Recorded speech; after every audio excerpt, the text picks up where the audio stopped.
Hey guys, Coffee Man here. So yeah, this month marks 1 year since I've started making reviews. So to celebrate this little milestone, I've decided to dedicate this to the Chaos Theater. This community was one of my inspirations for my reviews.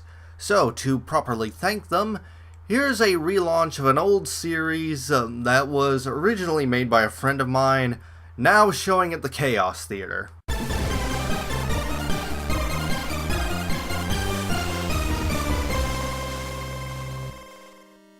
Now, before we begin, I should let you all know that there are some differences with this version of Now Showing at the Chaos Theater.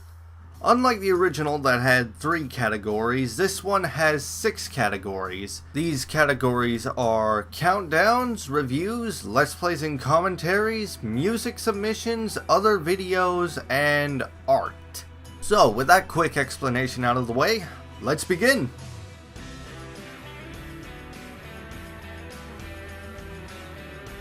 Starting today's episode off, here we have a Doctor Who themed countdown. So here is Tyranno Gamer with his list of top 11 Doctors.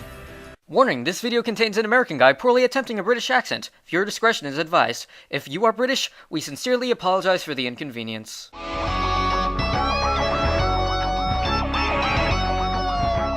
Next up is Albert Einstein. That seems to be what they are going for, doesn't it? Yes. Number 10 on this list is the very first Doctor himself. The first Doctor seems to be the eldest Doctor out there, which is weird if you think about it. He just keeps getting younger. Anyway, his age shows most in this incarnation of the Doctor. He never hesitates to show his wisdom. However, sometimes he acts as if he's handicapped by his age. Got the most ghastly toothache. Some might say this goes against the nature of the show, but I'd say this show had no established nature. Doctor Who wasn't exactly conceived as a show with a lot of action and a lot of running. The Doctor wasn't conceived as a hero. He was meant to be completely mysterious. A random old man who travels time and space in a blue box and calls himself Doctor? What's this about? That was the original draw of the character, but as the show progressed, he became mellower towards his companions, more likable, and thus the series' popularity grew. Even if its budget didn't. He's a very different Doctor from the rest of them, but that doesn't mean bad. No, far from it. If anything, he has the most interesting take on the character. Maybe not the most entertaining these days, but still well worth watching. One day, I shall come back. Yes, I shall come back. Until then, there must be no regrets, no tears, no anxieties. Just go forward in all your beliefs and prove to me that I am not mistaken in mine. Yes, very good show. If you haven't watched Doctor Who, I suggest doing so. It's a shame though that there are a lot of episodes from the first and second Doctor that are missing. Ugly practices BBC had back then. Next up, we have Kaiskov and his countdown of top 10 power-ups.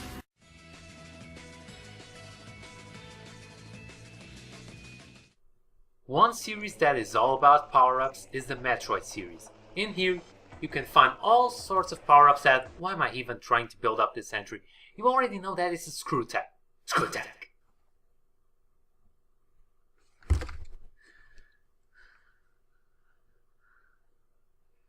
Hey Johnny, I think you failed to kill that mysterious echo because it's still around here. So yeah, the screw tag from Metroid is on this list. Why not? In the majority of the games, it's an incredibly reliable attack that makes both farming for supplies and advancing through the game a lot easier. Not only that, but the screw tag also makes you invincible, so it has become one of the best power-ups of the whole series. However, it has some flaws that prevent him from being any higher on this list, such as the nerf from the Prime games. When Metroid jumped to 3D with Prime, the screw tag was nowhere to be found. This caused the fans to be upset as to why the developers wouldn't include the best power-up from the series in the game that was supposed to revolutionize the franchise, just like Mario 64 did to Mario and Sonic Adventure did to Sonic. So, when Metroid Prime 2 came out, it had the screw attack in it. And it sucked. For starters, the screw attack in that game was only used for getting from one point to another, and barely had any use for combat.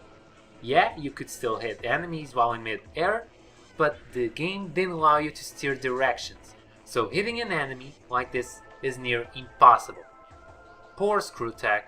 The jump to 3D wasn't nice to you at all. Well, at least Other M fixed this by actually making it useful. This next entry is from one of our long countdown makers, so here is Virtual Boy with his top 50 favorite video games.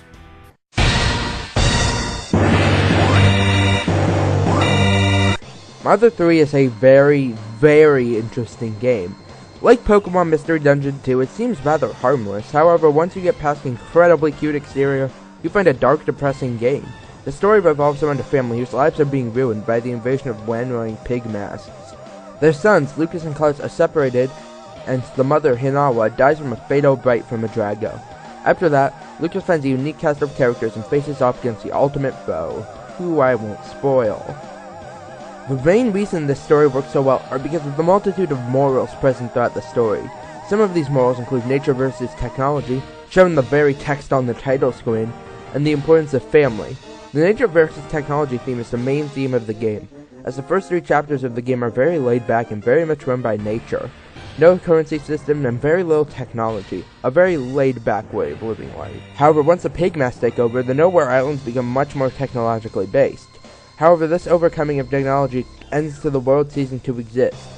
Yeah, this scene is really, really powerful. After all of the pain, all of the suffering, the world has finally come to an end. Kind of bittersweet in a way. The game's ending is incredibly vague, but in a way, that's a good thing. If they had a clear cut given us the answer, it wouldn't be nearly as fun to just guess what happened. It's a very open-ended ending, and I really like that.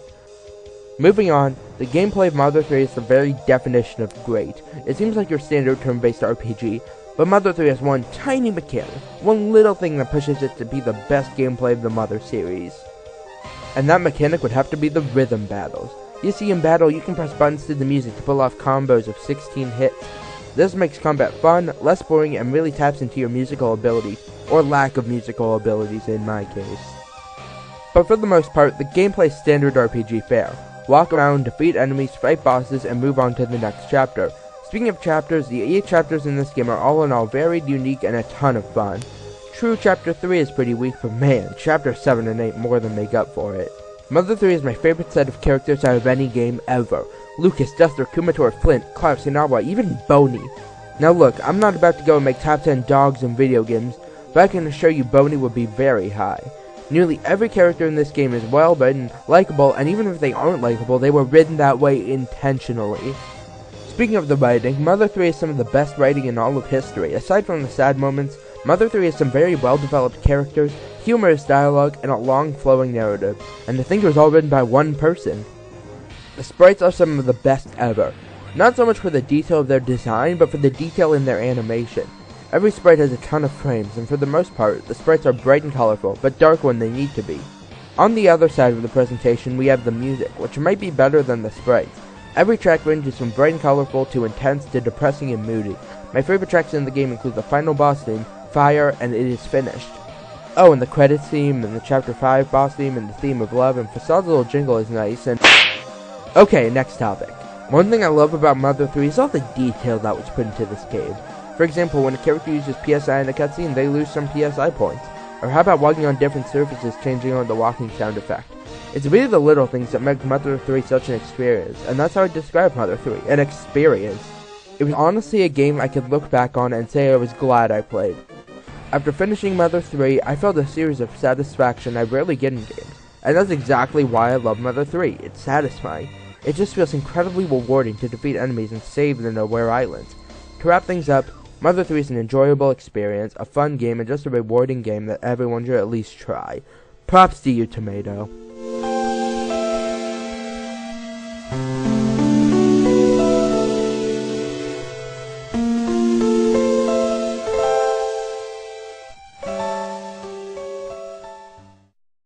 That wraps it up for Countdown, so let's move on to reviews.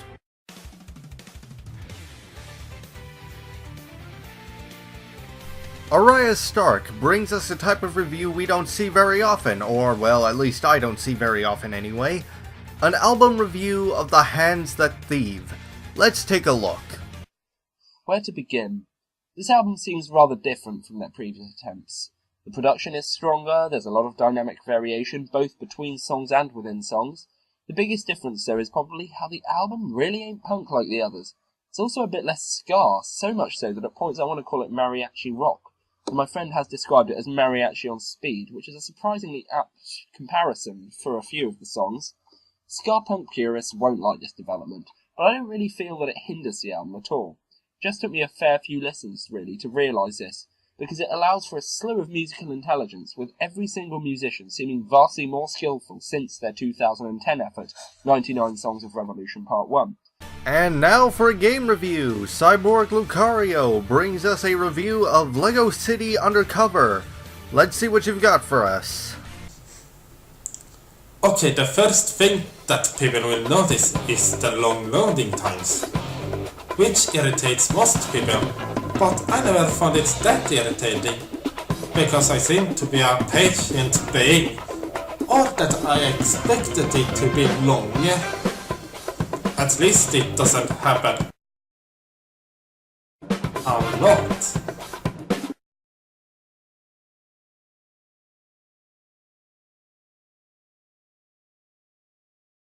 The heck was that? Hey, it could be worse. You could be sitting through the loading screens of Sonic 06. Well, that wraps it up for game reviews.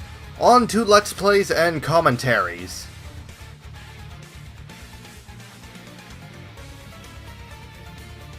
For Let's Plays, Maverick Hunter Zero will be playing a game that has been known to cause sore arms. Here is Sonic and the Black Knight. Special challenge, reach the blacksmith shop. All right, time to find a blacksmith. Something is wrong here. Better What's be wrong? careful. Ah, here's what's wrong. Enemies. Let us survey the Gee, I wonder why! Ah, I'm a little rusty. I haven't played this game in a long time. There we go. Are you okay? It's no use trying to talk while there are enemies around. Ow, ow, ow, ow. Alright, here we go. So, yeah, how's everyone doing? It's been a little too long, hasn't it? Here we go. Whee! This is the Sonic action everyone knows and loves. Whee! Run. Ah! Ah! Too many enemies! Hard to see in black and white. Ah, crap. We're trapped on this bridge. No problem. I'll just barrel right through. That we will. And barrel through villagers in the process. I am an idiot. Whoa! Stupid enemies. Die! I kill you! Okay, here we go. Dooba-dooba-dooba-doo. Ow! That kind of hurt. Die! Ow! No! Yes! I think we're at the blacksmith shop now. 3 stars. Could be better. Alright, next. I think either cutscene or... Oh, of course. Kill this first. Oh, I got a lot of stuff. New skill, new emblem, new background music, new cutscene. No! No! I got a pawn. Chest piece representing a foot soldier. Sweet pea. The flowers are pretty, but it actually contains a strong poison. And a tart. Alright, finish identification? Yes. Back in May, Shodan and MACD11 hosted one of the theater's first events for this year. It was a 9-on-9 TF2 Highlander match. Some users recorded footage for it, and Tyranno Gamer submitted one of those recordings as an entry. So here was the outcome of the Highlander match. Yeah, I'm ready. Here we go! Mission begins in 60 seconds. Anti-climax. And Gordon, you are freaking out. Whatever this is. All right, I'm gonna give an intro for. I'm gonna give an intro for the YouTube video. Okay, hello YouTubers. Welcome to the Chaos Theater Highlander match. We have got a bunch of members of the Chaos Theater here, and we are ready to kill each other in all sorts of hilarity. Joining me is Hello everybody, this is the Spirit of Vengeance, and I will burn you all alive! And I'm Media Master. You may know me as that guy who uploaded 25 interesting Easter eggs in video games, and then 25 more interesting Easter eggs in video games, and then even more 25 interesting Easter eggs in video games. Bravo! I'm a Spartan on Sniper. That's not even out yet. Videos sometimes. I'm the coffee man. I'm a reviewer. Welcome to Die. I'm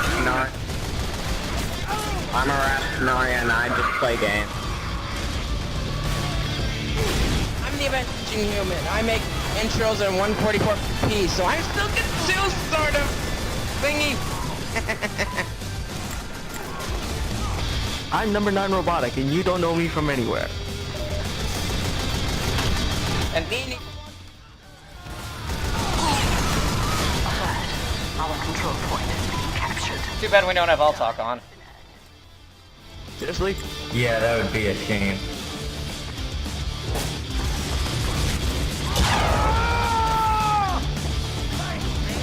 Fuck. Well, that was convenient.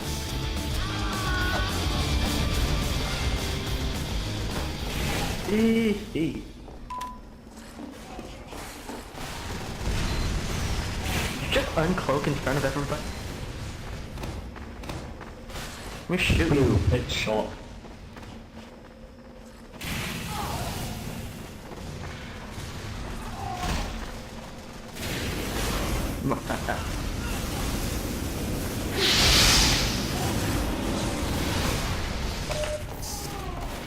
So does this thing actually work?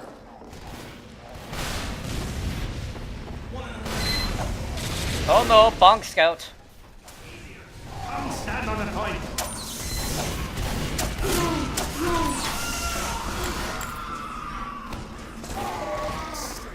Nice shot!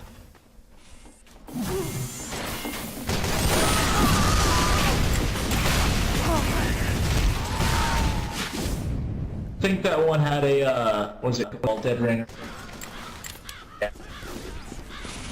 Alert! The final control point is being contested. No! Yes! No caps for you all! No caps, but you can have hats. Ah yes, fun times, fun times. Next up, music submissions.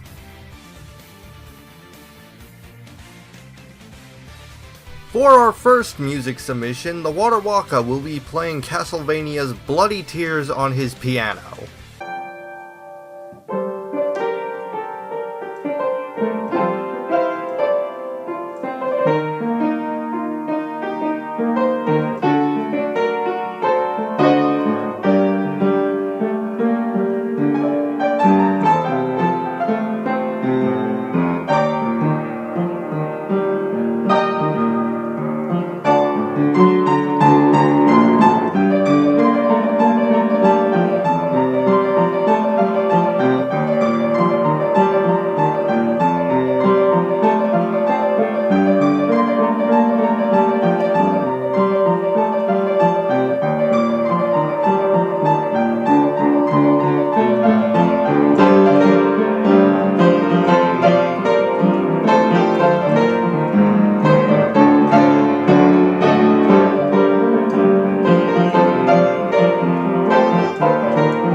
You know, there are some tracks that just sound perfect on a piano, and that track has proven to be one of those things. Next up is something from a very well-known Marine on the theater. Here is Josh Scorcher with his Dancing Mag Brass Quintet.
Very impressive work, Josh, and now for the videos that don't fit into any of the other categories, here is other videos.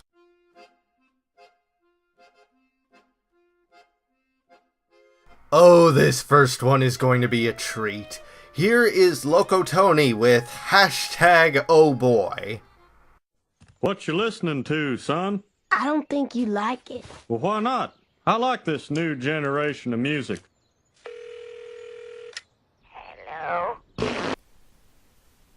Yo, Hank, let's get fucked up, man. Got some mollies here.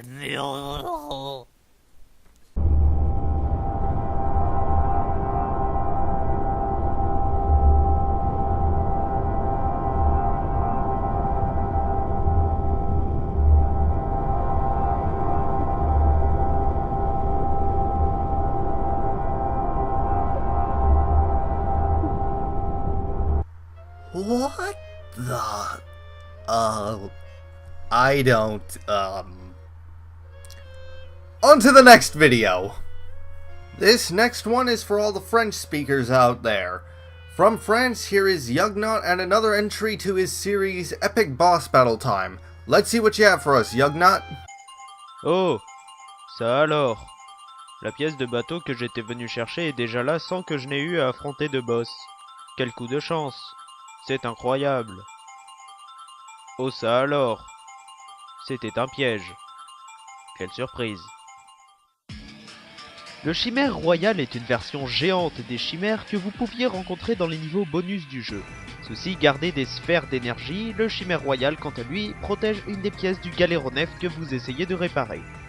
Je tiens à dire avant toute chose que son design est absolument magnifique et il l'est tout autant en mode extra. Qui aurait cru que l'on pouvait obtenir un design aussi classe en fusionnant un phénix avec une boule de pétanque. Le chimère royal attaque principalement en chargeant et en vous envoyant des boules d'énergie, mais il utilise également des vortex dimensionnels pour se téléporter et vous happer. Pour le vaincre, il vous suffira d'aspirer ces boules d'énergie et de les lui renvoyer. Ou bien entendu d'utiliser une des nombreuses transformations de Kirby. And that's all the videos we have for today. Now we're going to show off some of the theater's artwork.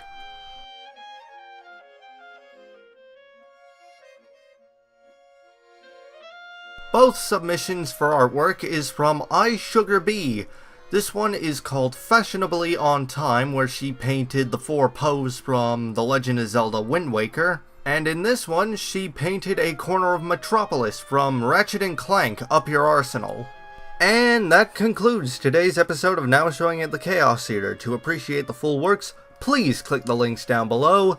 This is the Coffee Man, and I will see you all in the near future.